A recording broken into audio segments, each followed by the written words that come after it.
Hema's cooking channel ಕಡೆಯಿಂದ ಎಲ್ರಿಗೂ ನಮಸ್ಕಾರ. ಯಾವುದಾದ್ರೂ ಒಂದು ಅನ್ನ ರಸ ಆಗಿರ್ಬೋದು, ಚಪಾತಿ ಆಗಿರ್ಬೋದು, ಸೈಡ್ ಡಿಶ್ ಅಂತೂ ಬೇಕೇ ಬೇಕಲ್ಲ. ಬನ್ನಿ ಇವತ್ತು ಪಡವಲಕಾಯಿ ಪಲ್ಯ ಮಾಡೋದು ಹೇಗೆ ಅಂತ ನೋಡೋಣ. ತುಂಬ ಸುಲಭನಾಗಿ ಮಾಡ್ಕೊಳ್ಳೋ ಅಂಥ ವಿಧಾನ ಇದು. ಇಲ್ಲಿ ನಾನು 2 ಪಡವಲಕಾಯಿನ ಸಿಪ್ಪೆ ಎಲ್ಲ ತೆಗೆದು ಸಣ್ಣದಾಗಿ ಹೆಚ್ಚಿಟ್ಕೊಂಡಿದ್ದೀನಿ. ಪಡವಲಕಾಯಿನ ತಿಂದೇ ಇರೋರು ನೀವು ಬೇಕಿದ್ರೆ ಇದನ್ನು ಸೀಮೆ ಬದನೆಕಾಯಿನಲ್ಲಿ ಕೂಡ ಮಾಡ್ಕೋಬೋದು. ಒಂದು ಸಣ್ಣ ಕಪ್ಪಷ್ಟು ಕಡಲೆ ಬೇಳೆನ ನೆನೆಸಿ ಬೇಯಿಸ್ಕೊಂಡು ರೆಡಿ ಮಾಡಿ ಇಟ್ಕೊಂಡಿದ್ದೀನಿ. ಇದಕ್ಕೆ ಒಂದು ಮಸಾಲೆ ರುಬ್ಕೋಬೇಕು. ಅದಕ್ಕೆ ಸ್ವಲ್ಪ ತೆಂಗಿನಕಾಯಿ, ಖಾರಕ್ಕೆ ಎಷ್ಟು ಬೇಕೋ ಅಷ್ಟು ಹಸಿಮೆಣಸಿನ್ಕಾಯಿ, ಬೆಳ್ಳುಳ್ಳಿ, ಹಾಗೆ ಬೆಳ್ಳುಳ್ಳಿಯ ಅರ್ಧ ಭಾಗದಷ್ಟು ಶುಂಠಿ ಸಾಕು. ಈಗ ಈ ಎಲ್ಲದನ್ನು ಮಿಕ್ಸಿ ಜಾರಿಗೆ ಹಾಕ್ಕೊಂಡು ಇದನ್ನು ತರ್ತರಿಯಾಗಿ ಪೌಡ್ರ್ ರೀತಿ ಮಾಡ್ಕೋಬೇಕು. ನೆನಪಿರಲಿ, ಇದನ್ನು ನುಣ್ಣಗೆ ನೀರು ಹಾಕ್ಕೊಂಡು ರುಬ್ಕೊಳ್ಳೋದಲ್ಲ. ನೀರು ಹಾಕ್ಕೊಳ್ಳದೇ ಸುಮ್ಮನೆ ತರ್ತರಿಯಾಗಿ ಕೋರ್ಸಾಗಿ ಇದನ್ನು ಪೌಡ್ರ್ ಮಾಡ್ಕೋಬೇಕು ಅಷ್ಟೇ. ಈ ರೀತಿ ತುಂಬ ನುಣ್ಣಗೂ ಕೂಡ ಬೇಡ, ಹಾಗೆ ನೀರು ಹಾಕ್ಕೊಳ್ಳೋದು ಕೂಡ ಬೇಡ. ಈಗ ಒಗ್ಗರಣೆ ಮಾಡ್ಕೊಳ್ಳೋಣ.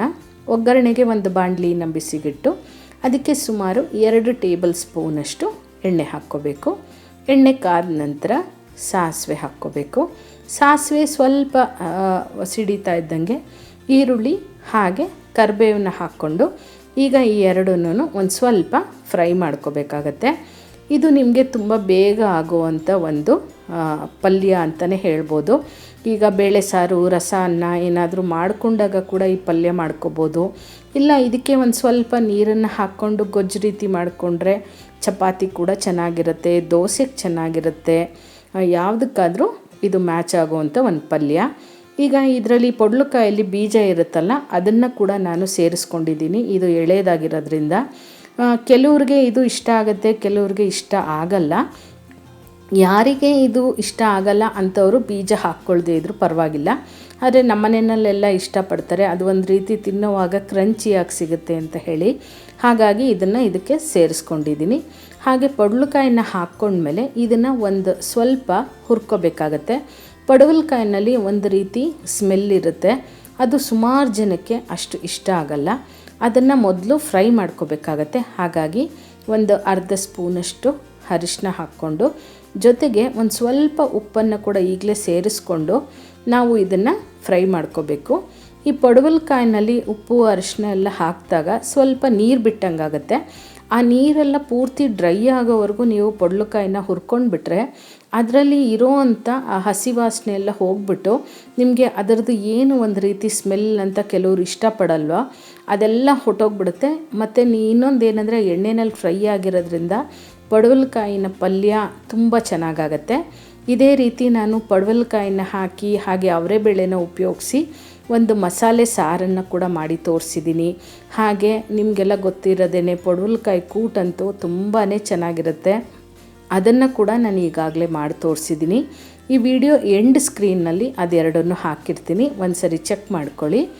ಈಗ ಇದನ್ನು ಒಂದು 5 ನಿಮಿಷ ಮುಚ್ಚಿಟ್ಟು ಬೇಯಿಸಿದ್ರೆ ನಿಮಗೆ ಅದರಲ್ಲಿ ಇರೋವಂಥ ನೀರೆಲ್ಲ ಪೂರ್ತಿ ಡ್ರೈ ಆದಂಗೆ ಅನ್ನಿಸ್ಬಿಟ್ಟು ಪಡವಲಕಾಯೆಲ್ಲ ಒಂದು ಸ್ವಲ್ಪ ಬೆಂದಂಗೆ ಕೂಡ ಆಗಿರುತ್ತೆ. ನೋಡಿ, ಈಗ ಚೆನ್ನಾಗಿ ಪಡವಲಕಾಯಿ ಎಲ್ಲ ಫ್ರೈ ಆಗಿದೆ. ಇಷ್ಟಾದರೆ ಸಾಕು. ಈಗ ಇದಕ್ಕೆ ನಾವೇನು ಮಸಾಲೆ ಎಲ್ಲ ರುಬ್ಬಿ ಇಟ್ಕೊಂಡಿದ್ವಿ ಅದನ್ನು ಈಗ ಇದಕ್ಕೆ ಸೇರಿಸ್ಕೋಬೇಕಾಗತ್ತೆ. ಕಾಯಿ, ಹಸಿಮೆಣಸಿನ್ಕಾಯಿ ಎಲ್ಲ ಹಾಕಿರೋದ್ರಿಂದ ನಿಮಗೆ ಇದು ಒಳ್ಳೆ ಟೇಸ್ಟ್ ಕೊಡುತ್ತೆ. ಮತ್ತು ನಿಮಗೆ ಮಸಾಲೆ ಎಲ್ಲ ಏನು ಹೆವಿ ಅಂತ ಅನಿಸೋದಿಲ್ಲ.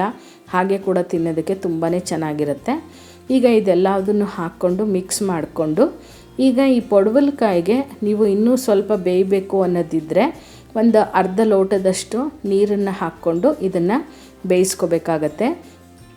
ಇಲ್ಲ ನಮಗೆ ಉದ್ದುದ್ರಾಗಿ ಪಲ್ಯ ರೀತಿ ಬೇಕು ಅಂದರೆ ಸಿಮ್ಮಲ್ಲಿ ಇಟ್ಕೊಂಡು ಆಗಾಗ ತಿರುಗಿಸ್ಕೊತಾ ಇದನ್ನು ಬೇಯಿಸ್ಕೋಬೇಕು, ಇಲ್ಲ ಅಂದರೆ ಸೀದೋಗ್ಬಿಡುತ್ತೆ.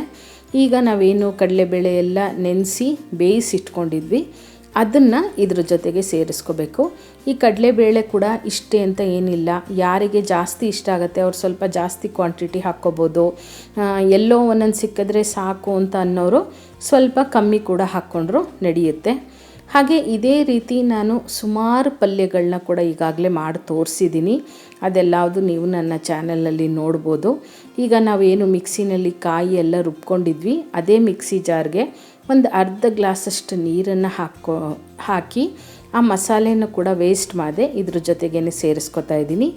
ಈಗ ಇದನ್ನು ಗ್ಯಾಸ್ನ ಲೋ ಫ್ಲೇಮ್ನಲ್ಲಿ ಇಟ್ಕೊಂಡು ಒಂದು 5ರಿಂದ 6 ನಿಮಿಷ ಇದನ್ನು ಬೇಯಿಸ್ಕೊಂಡ್ರೆ ನಿಮಗೆ ಪಡವಲಕಾಯಿ ಪಲ್ಯ ರೆಡಿ ಆಗಿಬಿಡುತ್ತೆ. ಈಗ ನೋಡಿ ನಿಮಗಿಲ್ಲಿ ಇನ್ನೂ ಒಂದು ಸ್ವಲ್ಪ ನೀರು ಥರ ಅನ್ನಿಸ್ತಾ ಇದೆ ಅಲ್ವಾ. ಈಗ ನೀವು ಚಪಾತಿ ಏನಾದರೂ ಮಾಡ್ಕೋತಿದ್ದೀರಾ ಅಂತ ಅಂದರೆ ಈ ರೀತಿ ಸ್ವಲ್ಪ ಗೊಜ್ಜು ಕನ್ಸಿಸ್ಟೆನ್ಸಿ ಇದ್ದಾಗಲೇ ಆಫ್ ಮಾಡಿಕೊಂಡು ನೀವು ಅದನ್ನು ಚಪಾತಿಗೆ, ಪೂರಿಗೆ ಅಥವಾ ದೋಸೆಗೆ ಯಾವುದಕ್ಕೆ ಬೇಕಾದರೂ ಉಪಯೋಗಿಸ್ಕೋಬೋದು. ಇಲ್ಲ ನಮಗೆ ಒಂದು ಸ್ವಲ್ಪ ಉದುದ್ರಾಗಿದ್ದರೆ ಇಷ್ಟ ಆಗುತ್ತೆ, ಈ ರೀತಿ ಗೊಜ್ಜು ಕನ್ಸಿಸ್ಟೆನ್ಸಿ ಬೇಡ ಅಂತ ಅನ್ನೋರು ಇದನ್ನು ನೀವು ಪೂರ್ತಿ ಡ್ರೈ ಮಾಡಿಕೊಂಡು ಹಾಗೆ ಕೂಡ ನೀವು ಪಲ್ಯದ ರೀತಿ ಕೂಡ ಉಪಯೋಗಿಸ್ಕೋಬೋದು. ಇದು ಹೇಗೆ ಅಂದರೆ ನಿಮಗೆ ಇಷ್ಟ ಆಗುತ್ತೋ ಚಾಯ್ಸು ಆ ರೀತಿ ನೀವು ಇದನ್ನು ಪಲ್ಯ ರೀತಿ ಬೇಕಿದ್ರೂ ಮಾಡ್ಕೋಬೋದು ಅಥವಾ ಗೊಜ್ಜು ರೀತಿ ಕೂಡ ಮಾಡ್ಕೋಬೋದು. ಲಾಸ್ಟಲ್ಲಿ ಒಂದು ಸ್ವಲ್ಪ ಕೊತ್ತಂಬರಿ ಸೊಪ್ಪು ಹಾಕ್ಕೊಂಡ್ರೆ ಬಿಸಿ ಬಿಸಿಯಾದಂಥ ರುಚಿಯಾದ ಪಡವಲಕಾಯಿಯ ಪಲ್ಯ ರೆಡಿ ಆಯಿತು. ಇನ್ನೇನಲ್ವಾ, ಇದನ್ನು ತಟ್ಟೆಗೆ ಹಾಕ್ಕೊಳ್ಳೋದು, ತಿಂತಾ ಇರೋದೇನೆ. ನೀವು ಒಂದು ಸರಿ ಮನೆಯಲ್ಲಿ ಇದನ್ನು ಟ್ರೈ ಮಾಡಿ ಹೇಗೆ ಬಂತು ಅಂತ ನನಗೆ ಕಮೆಂಟ್ ಮೂಲಕ ತಿಳಿಸ್ತೀರಾ ಅಲ್ವಾ. ಮತ್ತಷ್ಟು ಈಸಿಯಾದಂಥ ರೆಸಿಪೀಸ್ಗಾಗಿ ಹಾಗೆ ಟಿಪ್ಸ್ಗಾಗಿ ಹೇಮಾಸ್ ಕುಕ್ಕಿಂಗ್ ಚಾನಲ್ನ ಮರಿದೇ ಸಬ್ಸ್ಕ್ರೈಬ್ ಮಾಡಿಕೊಡಿ. ಹಾಗೆ ಸ್ಕ್ರೀನ್ ಮೇಲೆ ಕಾಣ್ತಾ ಇರೋವಂಥ ಫೋಟೋಸ್ ಮೇಲೆ ಕ್ಲಿಕ್ ಮಾಡಿದಾಗ ಕೂಡ ನೀವು ಆ ವಿಡಿಯೋಸ್ನ ಕೂಡ ವಾಚ್ ಮಾಡ್ಬೋದು. Thank you.